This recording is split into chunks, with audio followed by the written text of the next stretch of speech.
Nama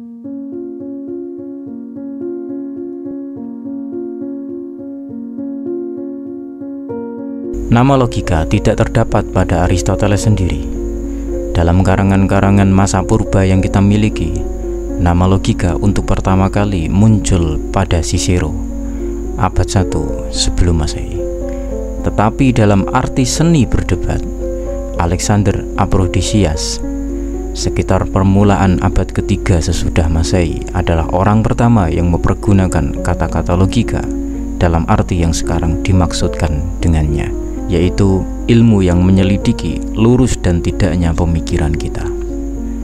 Aristoteles sendiri memakai istilah analitika untuk penyelidikan argumentasi-argumentasi yang bertitik tolak dari putusan-putusan yang benar, dan ia memakai istilah dialektika untuk penyelidikan argumentasi-argumentasi yang bertitik tolak dari hipotesa atau putusan yang tidak pasti kebenarannya. Dalam Tropika, Aristoteles membahas dialektika, sedangkan nama karya-karyanya Analytica Priora dan Analytica Posteriora sudah menyatakan bahwa di sini ia membicarakan analitika.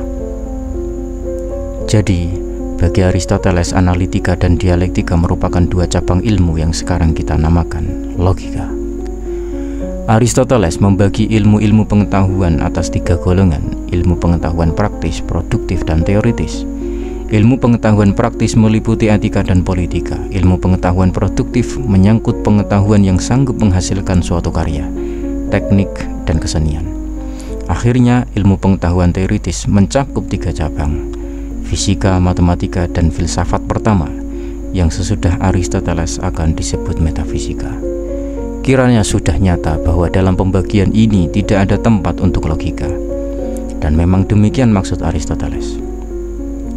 Biarpun ia mengarang berbagai traktat mengenai logika, namun Aristoteles berpendapat bahwa logika tidak termasuk ilmu pengetahuan sendiri, tetapi mendahului ilmu pengetahuan sebagai persiapan untuk berpikir dengan cara ilmiah.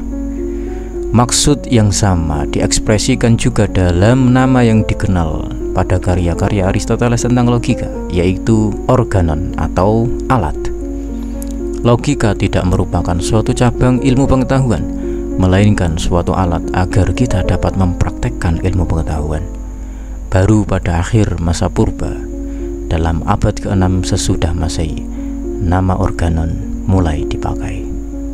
Kalau kita mengatakan bahwa Aristoteles telah menemukan logika, maka itu tidak berarti bahwa dalam filsafat sebelumnya tidak terdapat sesuatu pun tentang logika.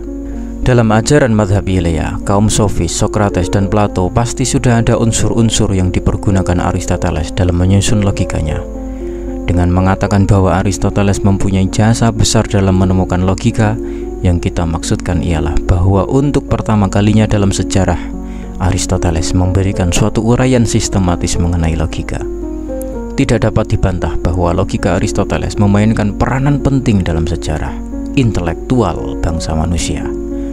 Buku-buku pegangan tentang logika tradisional yang harus dibedakan dengan logika modern sebagian besar diisi dengan logika Aristoteles sampai hari ini. Dalam abad ke-16, Immanuel Kant masih dapat mengatakan bahwa sejak Aristoteles sudah lebih dari 20 abad, logika sebenarnya tidak bisa maju selangkah pun. Tetapi kita harus mengakui bahwa sejak timbulnya logika modern dalam abad ke-19, tuturan Kant ini tidak dapat dibenarkan lagi. Menurut Aristoteles, terdapat dua macam organon. Pertama, analitika, yang kita sebut sebagai logika, yang bertujuan untuk memeriksa argumentasi yang bertumpu pada keputusan-keputusan yang benar. Kedua, dialektika, yang oleh Aristoteles disebut logika, yang bertujuan untuk menyusuri argumentasi yang bertolak dari hipotesis, yaitu anggapan dasar atau keputusan yang masih harus diverifikasi. Aristoteles menyandarkan logika pada tiga batu penjuru: kategoria, prinsip identitas, dan silogismos. Idea yang ditangkap manusia sebagai konsep diterangkan atau disebut Aristoteles sebagai term atau istilah. Dan dengan demikian, seperti sudah dikemukakan, Idea dalam alam semesta dapat dikelompokkan atas 10 kategoria sebagai berikut, yaitu substansi, kualitas, kuantitas, relasi, tempat, waktu, bagaimana atau sikap, bagaimana atau keadaan, kerja atau fungsi, dan derita atau objek pasif. Sementara itu kategoria hanya mungkin jika prinsip identitas diakui. Dia adalah Aristoteles. Sedangkan prinsip identitas hanya mungkin jika prinsip non-kontradiksi juga diakui. Dia adalah Aristoteles dan bukan Platon. Tidak mungkin Aristoteles adalah juga Platon. Dari sini tegak juga prinsip eliminasi. Dia adalah Aristoteles atau bukan Aristoteles. Kemungkinan ketiga tidak ada. Prinsip non-kontradiksi diuraikannya dalam buku Gamma yang merupakan bagian dari metafisika. Berdasarkan prinsip-prinsip inilah baru dapat dibangun proses-proses logika, yakni melalui dua kemungkinan berpikir. Pertama, melalui analitika prior yang dilakukan dengan logika formal atau disebut juga logika minor. Kedua, melalui analitika posteriori karena berkaitan dengan soal-soal yang lebih sukar dan mendasar serta dilakukan dalam logika material atau disebut juga logika mayor. Logika formal atau analitika priori terdiri atas dua macam proses pembuatan keputusan, secara induktif dan secara deduktif. Menurut Aristoteles, pengetahuan baru dapat dihasilkan melalui dua jalan. Jalan pertama disebut induksi. Dengan bertitik tolak dari kasus-kasus khusus, induksi menghasilkan pengetahuan tentang yang umum.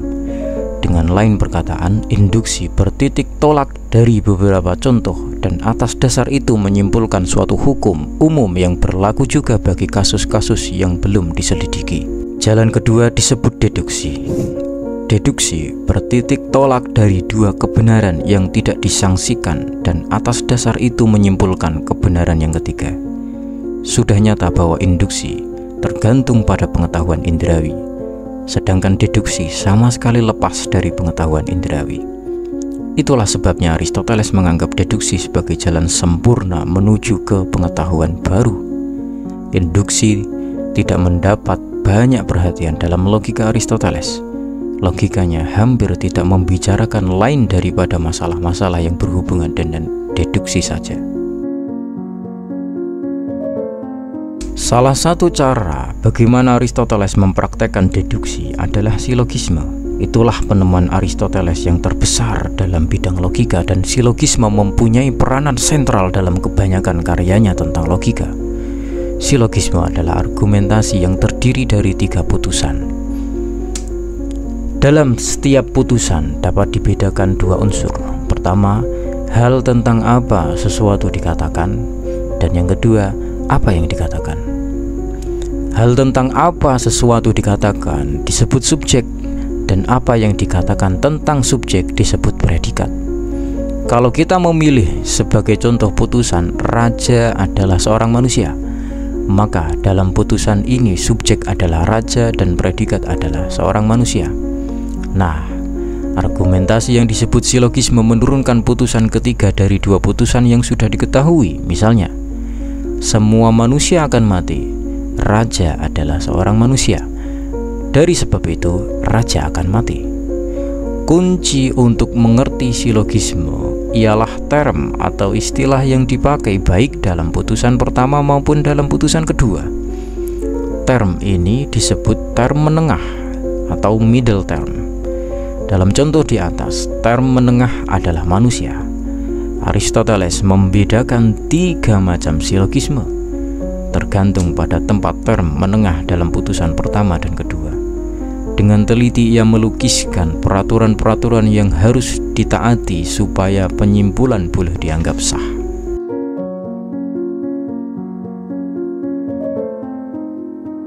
Dalam fisikanya, Aristoteles mempelajari gerak spontan benda-benda jasmani. Sebab ada 2 macam gerak yang harus dibedakan. gerak karena kekerasan, misalnya batu yang dilemparkan orang, dan gerak spontan menurut kodrat, yaitu batu yang dilepaskan menuju ke bawah atau jatuh.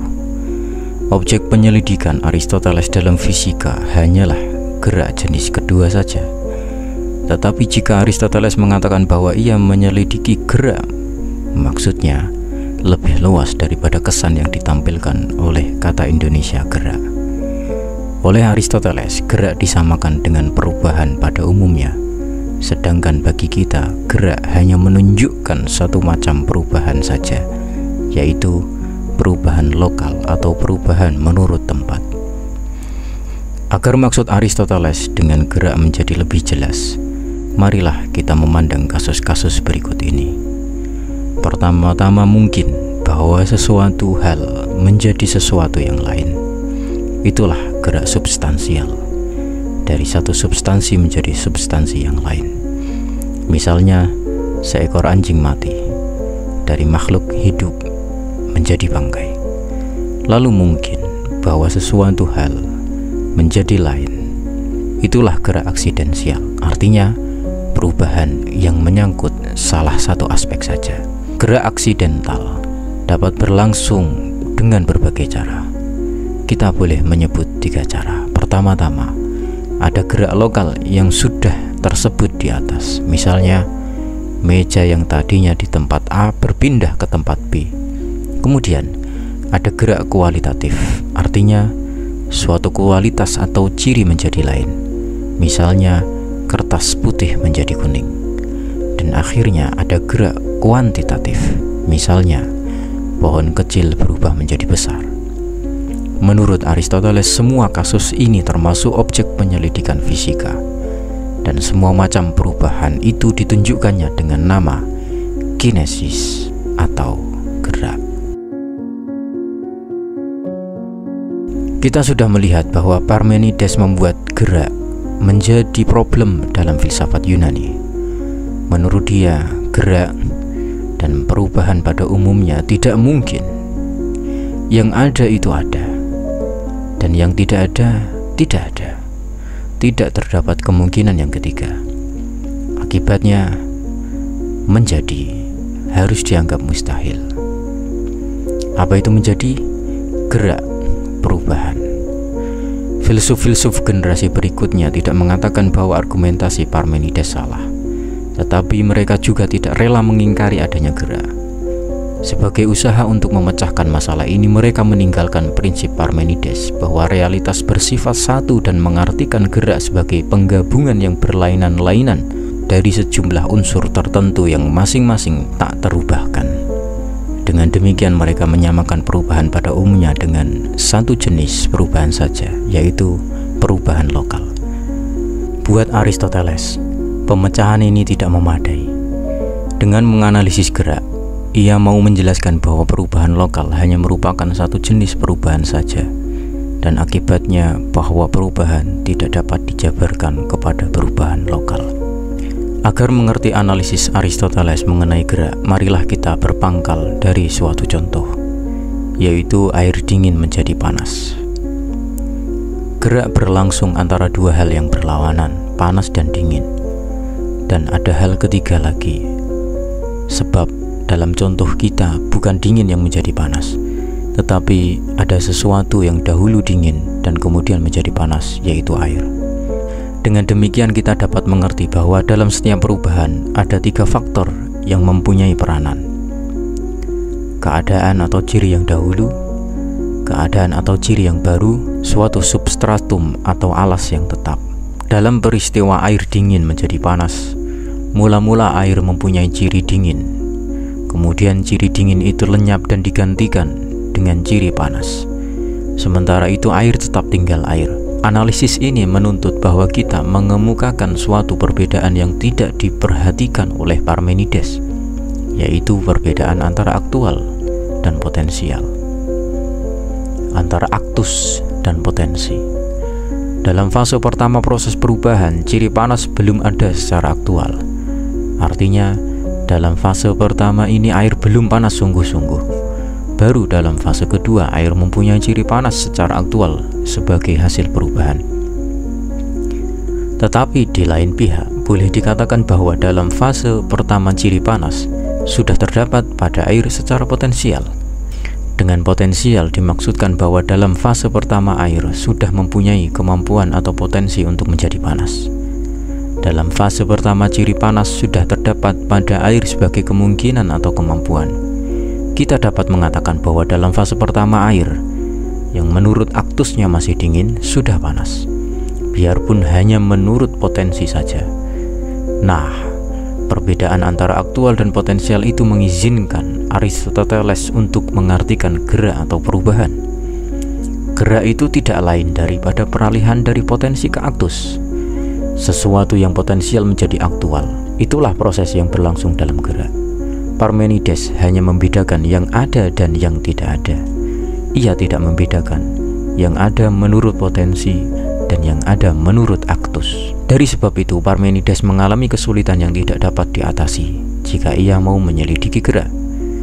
Dengan membedakan potensi dan aktus, Aristoteles berhasil mengartikan gerak. Potensi dinamakan Aristoteles dengan kata Yunani dinamis, dan aktus dinamakan entelecheia. Berhubungan erat dengan aktus dan potensi, Aristoteles membedakan juga bentuk dan materi. Untuk mengerti maksudnya, kita boleh membayangkan seorang pemahat yang mengukir sepotong kayu menjadi patung. Jika pekerjaan sudah selesai, maka kayu telah mendapat bentuk baru, yaitu patung. Tetapi terlebih dahulu kayu itu sudah mempunyai bentuk lain, yaitu sebatang pohon berupa silinder umpamanya. Dan memang benar bahwa tidak boleh tidak, kayu selalu harus mempunyai bentuk tertentu. Demikian pun, materi selalu mempunyai bentuk tertentu. Materi dan bentuk merupakan dua konsep atau pengertian yang korelatif. Yang satu menunjuk kepada yang lain sehingga materi tidak pernah lepas dari bentuk tertentu. Di sini harus dicatat lagi bahwa Aristoteles memahami materi dalam arti lain daripada yang biasa. Suatu benda yang terdiri dari materi dan bentuk dapat menjadi materi yang menerima suatu bentuk lain lagi. Misalnya, sebuah patung atau kayu yang mempunyai rupa patung ini dapat menjadi materi terhadap bentuk lain, warna merah umpamanya.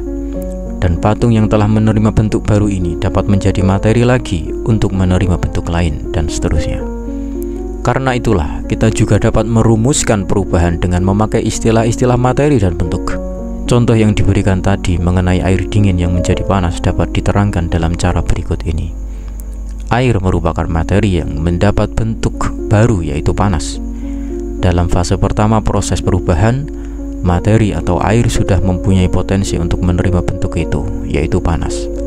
Baru dalam fase kedua potensi itu menjadi aktus, karena ciri panas menjadi sesuatu yang benar-benar membentuk air itu. Analisis mengenai perubahan yang terurai tadi berpangkal dari contoh yang mencakup perubahan aksidental. Air yang berciri begini menjadi air yang berciri begitu. Tetapi bagaimana halnya jika air bukan saja menjadi lain, melainkan menjadi sesuatu yang lain? Air menjadi udara umpamanya. Itulah perubahan substansial, sebab perubahan mengakibatkan bahwa satu substansi menjadi substansi lain. Misalnya seekor anjing mati. Dari makhluk yang hidup, anjing berubah menjadi bangkai atau makhluk yang tidak hidup. Nah, Aristoteles berpendapat bahwa analisis tadi berlaku bagi tiap-tiap perubahan, termasuk juga perubahan substansial. Perubahan ini pula meliputi 3 faktor. Pertama, keadaan yang dahulu atau anjing. Kedua, keadaan yang baru atau bangkai. Dan ketiga, semacam substratum tetap. Substratum tetap adalah materi, tetapi materi ini tidak merupakan suatu benda sebagaimana air dalam contoh tadi. Materi ini adalah materi yang paling fundamental, yang merupakan potensi belaka. Aristoteles menamakannya materi pertama atau materia prima menurut terminologi skolastik abad pertengahan. Materi pertama selalu mempunyai salah satu bentuk dan tidak pernah dapat dilepaskan dari segala bentuk. Karena adanya materi ini, kita dapat mengerti perubahan. Perubahan yang terjadi jika seekor anjing mati harus dimengerti sebagai berikut. Materi yang mula-mula mempunyai bentuk ini, yaitu anjing, kemudian memperoleh bentuk lain, yaitu bangkai. Dalam fase pertama proses perubahan, materi sudah mempunyai potensi untuk menerima bentuk baru itu.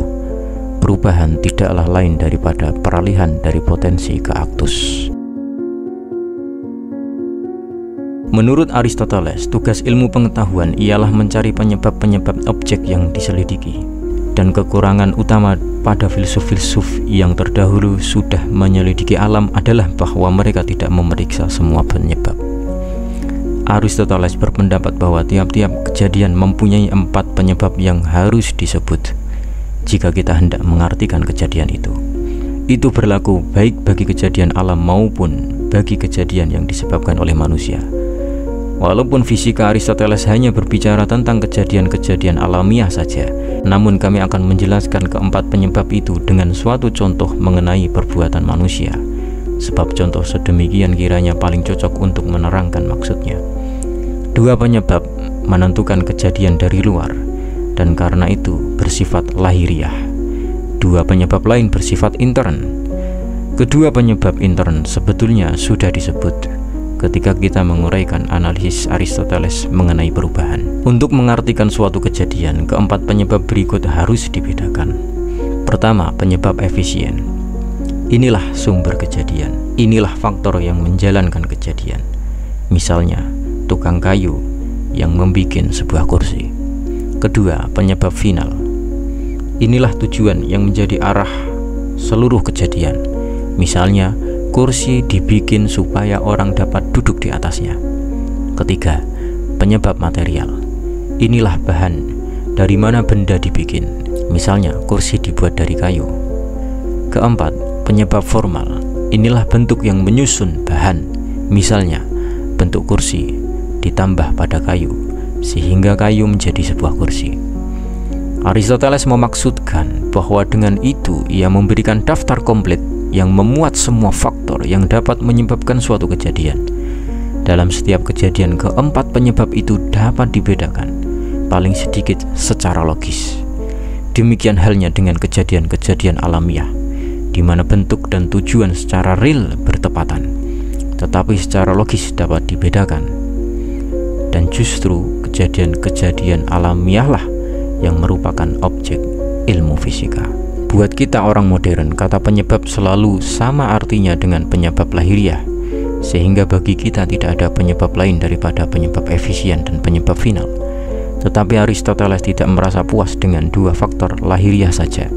Buat dia, juga kedua faktor yang menyusun suatu benda dari dalam, materi dan bentuk, harus diberi nama penyebab.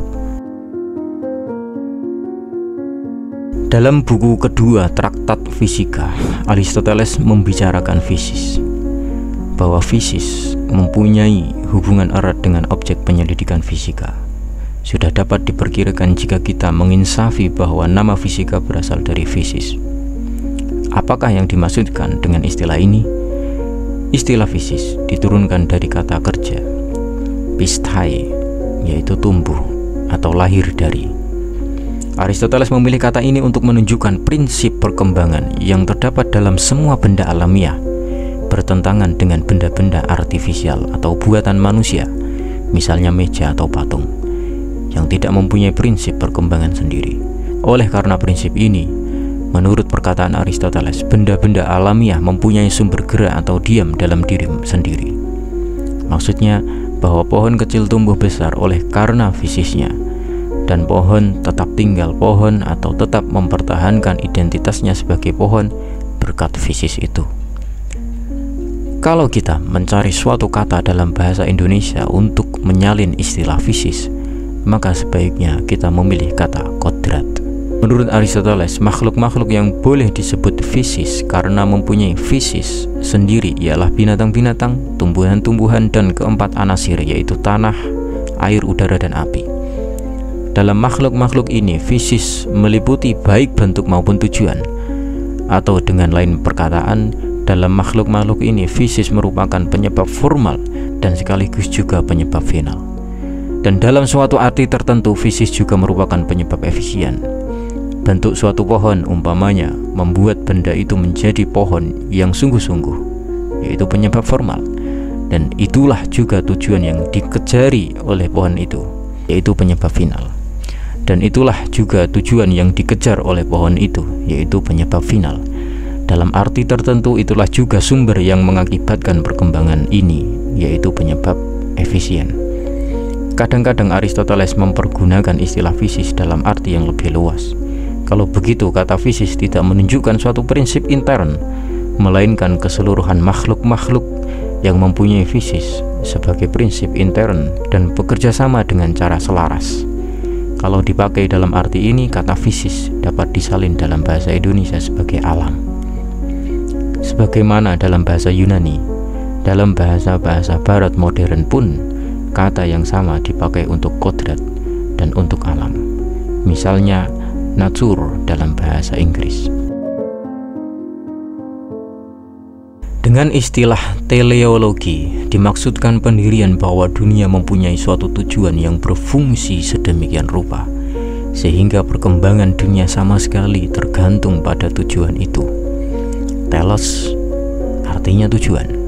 Setelah diuraikan anggapannya mengenai fisis, kita dapat mengerti bahwa memang itulah pendirian Aristoteles.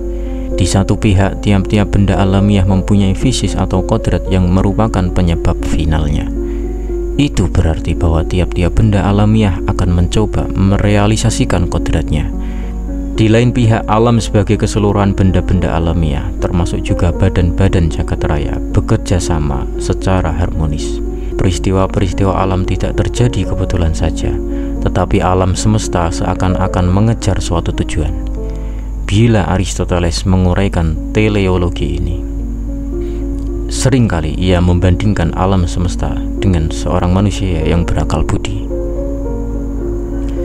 Ia mengatakan misalnya, alam bertindak sebagai seorang tuan rumah yang baik karena tidak membuang apa-apa yang dapat digunakan lagi.